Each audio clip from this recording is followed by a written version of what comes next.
সহজ সমীকরণ, শ্রীলঙ্কা নাকি আফগানিস্তান বাদ, কাকতালীয়ভাবে সরাসরি সুপার ফোরে যাচ্ছে বাংলাদেশ। প্রিয় দর্শক, আফগানিস্তানকে হারিয়ে দিয়ে বাংলাদেশ তাক লাগিয়ে দিল।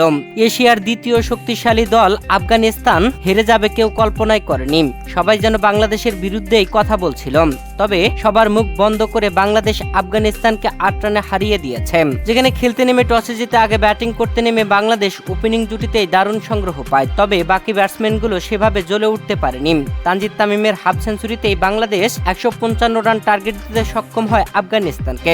আর সেই রানের টার্গেটে ব্যাট করতে নামলে আফগানিস্তানের ব্যাটারদেরকে একের পর এক প্যাভিলিয়নে পাঠিয়ে শেষ বলে এসে অল আউট করে দিয়ে 8 রানের জয় তুলে নিয়েছে বাংলাদেশ। বাংলাদেশের হয়ে ট্রাম্প কার্ড হয়েছেন নাসুম আহমেদ। শুরুতেই পরপর 2টি উইকেট নিয়েছিলেন তিনি। এরপরে জ্বলে ওঠা ব্যাটসম্যানদেরকে প্যাভিলিয়নে পাঠিয়েছেন তাসকিন, রিশাদ ও মুস্তাফিজরা।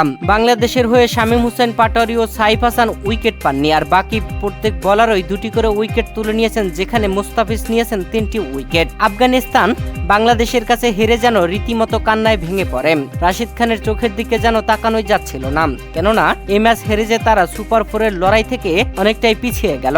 বাংলাদেশ সুপার ফোরে খেলবে একদম সহজ সমীকরণ, তবে রয়েছে জটিলতাও। যেখানে বি গ্রুপ থেকে ম্যাচ বাকি আছে আফগানিস্তান ও শ্রীলঙ্কার। আর এই আফগানিস্তান ও শ্রীলঙ্কা ম্যাচে যারা জিতবে তারা সরাসরি সুপার ফোরে জায়গা করে নেবে। তবে হারা দল বাংলাদেশের সাথে সমীকরণ মিলিয়েই সুপার ফোরে জায়গা করে নিতে হবে। সমীকরণ এমন যে বাংলাদেশ অনেকটাই এগিয়ে হারা দলের চেয়ে। পরের ম্যাচে শ্রীলঙ্কা জিতলে বাংলাদেশ ও শ্রীলঙ্কা সুপার ফোরে যাবে। আর যদি আফগানিস্তান 70 রানে কিংবা 50 বল বাকি থাকতে তাড়া করে যেতে, তাহলে আফগানিস্তান ও বাংলাদেশ সুপার ফোরে জায়গা করে নেবে।